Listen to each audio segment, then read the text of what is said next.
Bismillahirrahmanirrahim. Alhamdulillah wassalatu wassalamu ala Rasulillah. Amma ba'd. Kali ini kita bahas modul C, fikih muamalah dasar. Halal bukan hanya soal makanan, tapi soal cara kamu menghasilkan dan menggunakan uang. Modul ini adalah yang paling unik dan paling langka dari seluruh seri At-Targhib. Karena hampir tidak ada tempat lain yang mengajarkan fikih muamalah dengan cara yang praktis, relevan dengan kehidupan modern, dan bisa langsung diterapkan tanpa harus menjadi ahli fikih terlebih dahulu. Bukan ceramah tentang larangan riba yang abstrak dan jauh dari kehidupan sehari-hari, tapi panduan konkret tentang bagaimana prinsip-prinsip Islam berlaku dalam transaksi, pekerjaan, hutang piutang, dan investasi yang kamu lakukan setiap hari. Jadi, muamalah dalam Islam itu mudah, tidak sulit. Cuma kadang bahasanya terlalu lebar, penjelasan fikihnya itu terlalu lebar. Karena semakin zaman ini modern, semakin muncul model-model baru dalam transaksi. Maka dari itu kita harus paham dasar-dasarnya. Segala bentuk muamalah itu sifatnya halal, kecuali ada dalil yang mengharamkannya.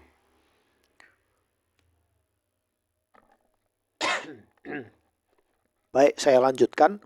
Banyak muslim yang sangat berhati-hati dalam hal makanan halal, memeriksa label, menghindari yang meragukan, dan memilih yang sudah bersertifikat. Tapi tidak pernah mempertanyakan apakah cara mereka menghasilkan uang, cara mereka bertransaksi, atau cara mereka berinvestasi sudah sesuai dengan prinsip Islam atau tidak. Padahal Allah memerintahkan kita untuk memakan yang halal, lagi baik. Dan halal di sini mencakup bukan hanya makanannya, tapi juga uang yang digunakan untuk membelinya. Maksudnya sumber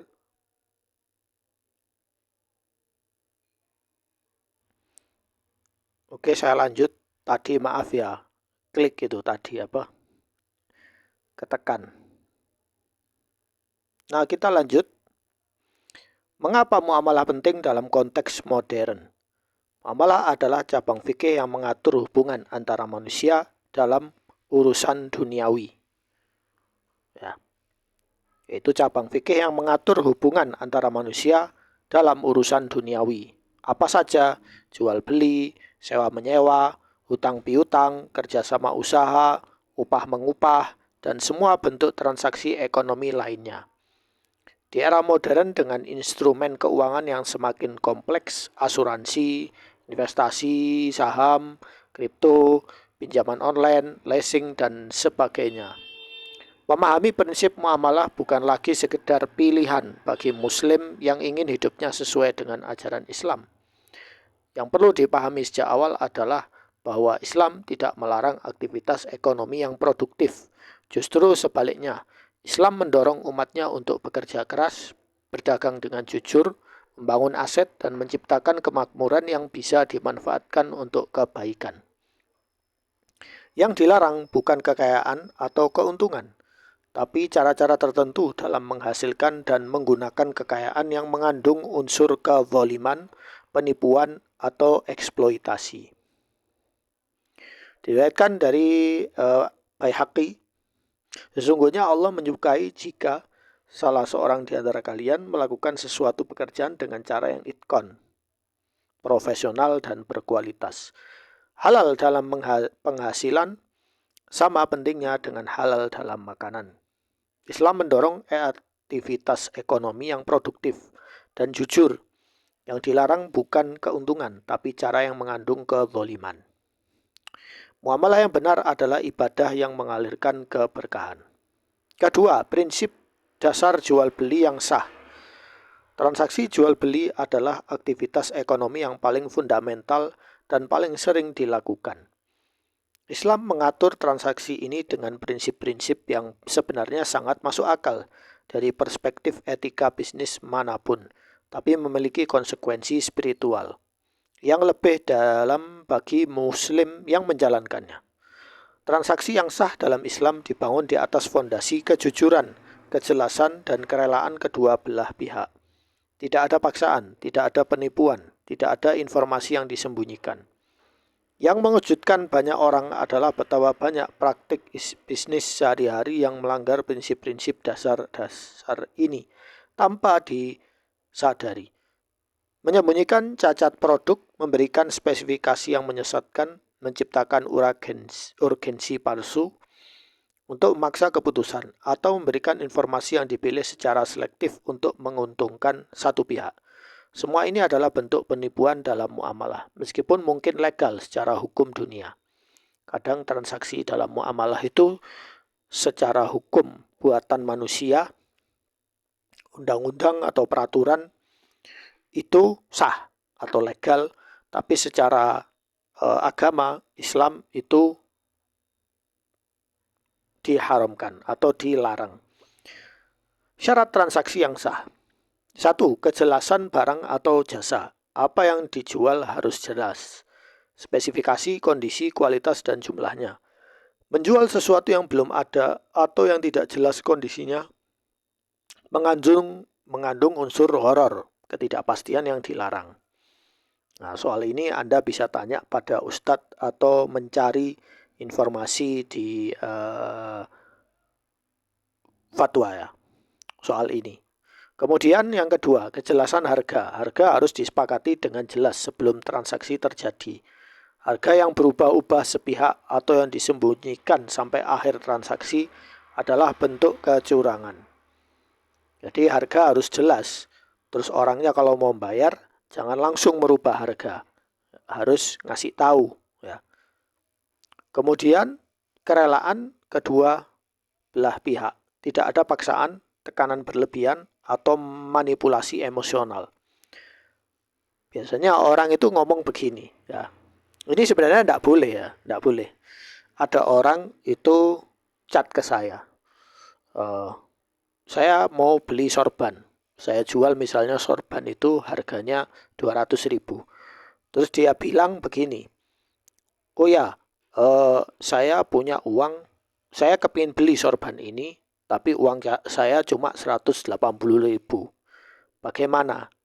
Nah, sebenarnya tidak boleh ngomong begitu. Harusnya dia ngomong, saya tawar, harganya 150.000. Tawar-menawar boleh. Ya. Tapi kalau misalnya tidak bisa ditawar, Anda tidak boleh melakukan manipulasi. Ya sudah, saya kasihani saya akan beli barang ini dengan harga segini. Karena uang saya cuma segini. Itu sudah tidak boleh. Ya. Kalau uangmu tidak cukup, jangan memaksa penjual untuk menjual barang itu ke Anda. Ya. Tapi lakukan tawar-menawar dulu. Ya. Karena ini praktek yang dilarang. Namanya manipulasi emosional. Itu kadang-kadang terjadi ya. Pelanggan melakukan itu di hadapan saya. Dan saya jawabnya apa? Ya uang itu Anda simpan, Anda tabung sampai cukup, baru beli sorban. Jangan memaksakan diri. Ya. Transaksi yang terjadi karena tekanan bukan transaksi yang sah dalam Islam. Ya, ini peringatan ya. Nah, kemudian kejujuran tentang kondisi produk. Cacat yang diketahui harus diungkapkan kepada pembeli. Menyembunyikan cacat yang diketahui adalah penipuan yang dilarang tegas. Kemudian barang yang diperdagangkan halal, tidak boleh memperdagangkan barang yang diharamkan, meskipun ada pasarnya dan menghasilkan keuntungan besar. Riba lebih luas dari sekedar bunga bank. Riba adalah salah satu hal yang paling tegas dilarang dalam Al-Quran.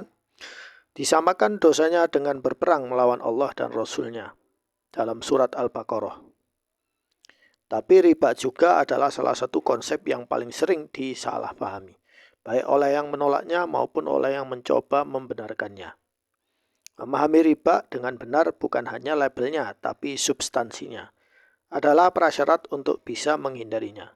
Secara nyata, dalam kehidupan modern yang penuh dengan instrumen keuangan berbasis bunga.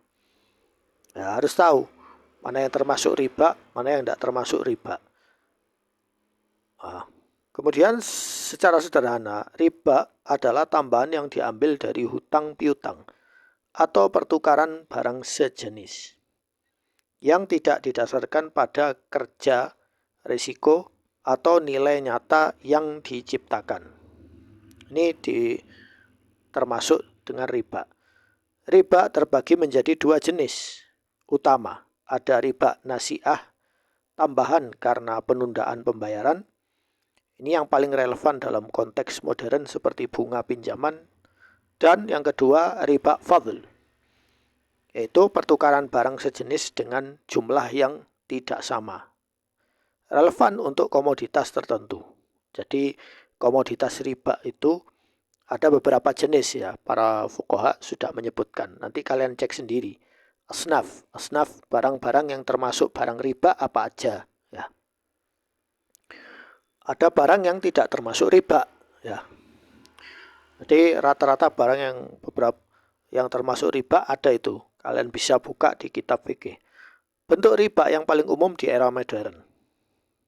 Bunga pinjaman bank konvensional, kredit, KPR, kartu kredit, bunga pinjaman online, sistem cicilan yang mengandung bunga terselubung, investasi yang memberikan return tetap tanpa menanggung resiko. Jadi return tetap dan tanpa menanggung resiko. Pertukaran mata uang yang tidak tunai dalam beberapa pendapat ulama. Ya. Catatan penting, ada perbedaan pendapat di kalangan ulama tentang beberapa instrumen keuangan modern. Yang tidak ada perbedaan pendapat adalah bahwa bunga pinjaman konsumtif yang eksplisit seperti pinjol berbunga tinggi dan kartu kredit yang tidak dilunasi penuh adalah riba yang jelas. Untuk instrumen yang lebih kompleks, konsultasikan dengan ulama atau lembaga keuangan syariah yang terpercaya. Nah, kalian bisa tanya beberapa asatidzah, guru tentang hal ini. Tapi yang jelas, hindari pinjaman berbunga untuk kebutuhan konsumtif dalam kondisi apapun. Kemudian lunasi kartu kredit penuh setiap bulan atau hindari sama sekali. Saya tidak menyarankan pakai kartu kredit. Cari alternatif syariah untuk kebutuhan pembiayaan yang besar. Jika ragu tentang suatu instrumen keuangan, tunda dan cari ilmu dulu. Nah, penting ya, kita belajar dulu supaya kita bisa paham dan tidak jatuh pada hal-hal ini. Kemudian hutang piutang yang benar. Islam tidak melarang berhutang. Bahkan Rasulullah SAW sendiri pernah berhutang dan membayarnya dengan baik. Yang Islam tekankan adalah adab dan tanggung jawab dalam hutang piutang. Karena hutang yang tidak terselesaikan adalah salah satu hal yang diperhatikan bahkan di akhirat. Ada hadis yang menyatakan bahwa orang yang mati syahid pun akan tertahan di hadapan Allah karena hutangnya yang belum terbayar. Ini bukan untuk menakut-nakuti, tapi untuk memberikan perspektif yang benar tentang seberapa serius Islam memandang tanggung jawab finansial ini. Berhutang dengan niat yang jujur untuk membayar, berusaha sungguh-sungguh untuk melunasinya, dan komunikatif jika menghadapi kesulitan. Ini adalah adab hutang piutang yang diajarkan Islam. Ada berhutang dalam Islam, hanya berhutang jika benar-benar diperlukan dan yakin bisa membayar. Niatkan sejak awal untuk membayar, bukan mencari-cari alasan untuk menunda. Dokumentasikan hutang secara tertulis. Ini sunnah yang diperintahkan Al-Quran. Bahkan bisa dibilang wajib ya. Bayar tepat waktu, bahkan sebelum ditagih. Ini akhlak terpuji. Jika tidak bisa bayar tepat waktu, komunikasikan dengan jujur, jangan menghilang. Prioritaskan pelunasan hutang di atas pengeluaran non-wajib apapun. Adab menagih hutang dalam Islam. Berikan kemudahan kepada yang sedang dalam kesulitan. Ini sangat dianjurkan. Jangan mempermalukan orang yang berhutang di depan umum. Jangan menambah beban di luar yang disepakati. Jika mampu membebaskan orang yang benar-benar tidak mampu, ini amal yang sangat besar.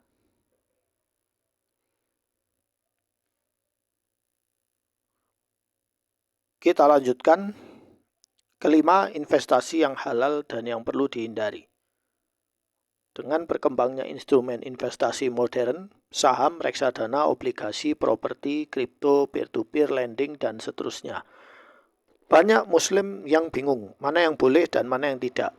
Kebingungan ini wajar karena instrumen-instrumen ini sering tidak ada pada zaman para fuqaha klasik, sehingga membutuhkan ijtihad kontemporer yang tidak selalu menghasilkan kesepakatan.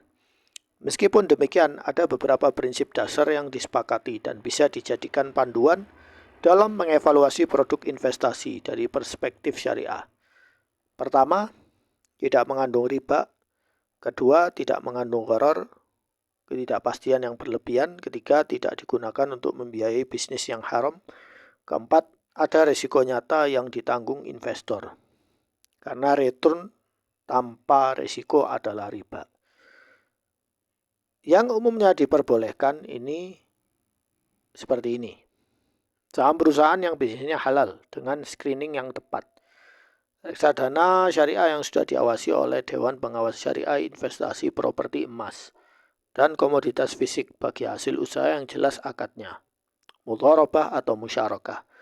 Yang umumnya perlu dihindari deposito bank konvensional dengan bunga tetap, obligasi konvensional, sukuk lebih disarankan, investasi dengan return tetap tanpa risiko bisnis yang produk atau layanannya haram, trading dengan leverage tinggi yang mengandung unsur judi.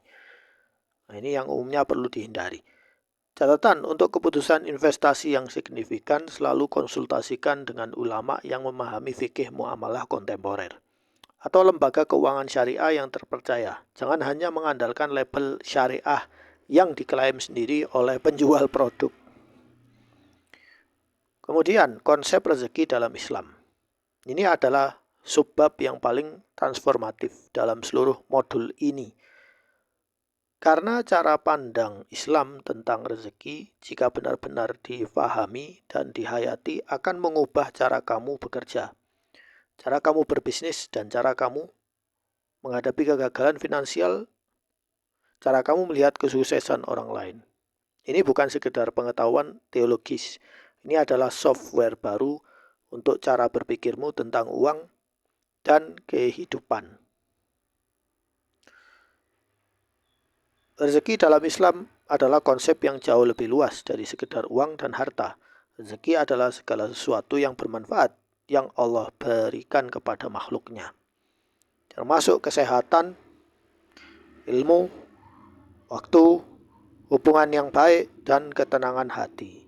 Ini yang disebut dengan rezeki, bukan hanya uang saja. Uang adalah salah satu bentuk rezeki, tapi bukan yang paling penting. Dan rezeki setiap makhluk sudah dijamin oleh Allah. Tidak akan tertukar dan tidak akan berkurang karena diambil orang lain. Ya. Kemudian, dan tidak ada satupun makhluk yang bergerak di bumi melainkan Allah lah yang menanggung rezekinya. Surat Hud ayat 6. Implikasi konsep rezeki dalam kehidupan praktis. Rezeki dijamin, tapi usaha menjemputnya adalah kewajiban.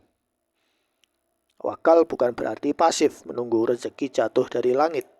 Tawakal adalah berusaha maksimal dengan cara yang benar, lalu menyerahkan hasilnya kepada Allah. Burung yang keluar dari sarang pagi-pagi untuk mencari makan adalah gambaran tawakal yang benar, bukan burung yang menunggu di sarang. Keberkahan lebih penting dari besarnya jumlah. Rezeki yang berkah adalah rezeki yang memberikan ketenangan, kecukupan, dan manfaat yang jauh melampaui jumlah nominalnya. Rezeki yang tidak berkah, meski jumlahnya besar, akan terasa tidak pernah cukup dan tidak memberikan ketenangan. Keberkahan datang dari cara mendapatkan yang halal dan cara menggunakan yang benar. Sedekah bukan mengurangi, tapi melipat gandakan. Ini berlawanan dengan logika matematika biasa, tapi terbukti dalam pengalaman orang-orang yang menjalaninya. Sedekah yang ikhlas tidak mengurangi rezeki, tapi membuka pintu rezeki yang lebih besar dan lebih berkah. Ini bukan tahayul, ini adalah janji Allah yang tidak pernah ingkar. Rezeki orang lain bukan ancaman. Rezeki yang sudah ditakdirkan untukmu tidak akan bisa diambil orang lain. Dan rezeki yang bukan milikmu tidak akan bisa kamu dapatkan meskipun berusaha sekeras apapun. Pemahaman ini menghilangkan hasad, iri, dengki, dan ketakutan yang tidak perlu. serta membuat kamu bisa merayakan kesuksesan orang lain dengan tulus. Jadi masing-masing manusia sudah Allah beri rezekinya. Jadi tidak usah dengki, hasad, iri, atau tidak rela kenapa orang itu kaya, kenapa orang itu gini-gini. Ya, karena itu kamu melawan, ya, itu tidak benar. Nah, ringkasan dan komitmen modul ini yang sudah dipelajari adalah pentingnya muamalah yang benar dalam kehidupan seorang muslim di era sekarang ini. 5 syarat transaksi jual beli yang sah dalam Islam, definisi riba, bentuk-bentuknya di era modern dan cara menghindarinya, adab berhutang dan menagih hutang yang sesuai dengan ajaran Islam, prinsip evaluasi produk investasi dari perspektif syariah, konsep rezeki dalam Islam dan implikasinya dalam kehidupan praktis. Nah, ini kalian bisa tulis mana aspek-aspek yang sesuai dengan syariat, evaluasi uang, evaluasi hasil income, apakah income saya halal atau haram, ya, apakah sudah sedekah bulan ini, itu ditulis supaya Anda bisa semangat. Yang berikutnya, terakhir, penutup integrasi dan rencana aksi. Karena modul ini adalah modul pembelajaran dan pelatihan, maka harus ada praktek. Kalau cuma materi aja, tidak praktek, ya percuma. At-Targhib Jilid 2 telah memberimu 3 kemampuan yang saling melengkapi. Cara menghadapi masalah dan mengambil keputusan secara sistematis. Cara berpikir dan bergerak seperti pengusaha, dan cara memastikan semua yang dibangun berdiri di atas fondasi yang halal dan berkah. Pengusaha muslim yang dia mengambil halal dan berkah. Ketiganya adalah satu kesatuan yang tidak bisa dipisahkan. Problem solving tanpa etika muamalah bisa menghasilkan solusi yang cerdas, tapi zalim. Mungkin seseorang itu pintar membuat problem solver, tapi dia melakukan dengan cara yang dilarang syariat. Bisnis tanpa kemampuan problem solving akan terus tersandung masalah yang sama. Dan muamalah tanpa pemahaman bisnis akan sulit diaplikasikan secara praktis. 3 modul ini dirancang untuk saling menopang dan memperkuat satu sama lain. Barang siapa yang mengerjakan amal soleh, baik laki-laki maupun perempuan, dalam keadaan beriman, maka sesungguhnya akan kami berikan kepadanya kehidupan yang baik. Surat An-Nahl ayat 97. Ini akhir dari jilid kedua. Insya Allah kita lanjut ke jilid ketiga, membahas tentang At-Targhib ini. Bagi yang belum subscribe, bisa subscribe. Yang ingin membeli modul bisa WA ke saya untuk latihan. Sekian dari saya, semoga bermanfaat. Wassalamualaikum.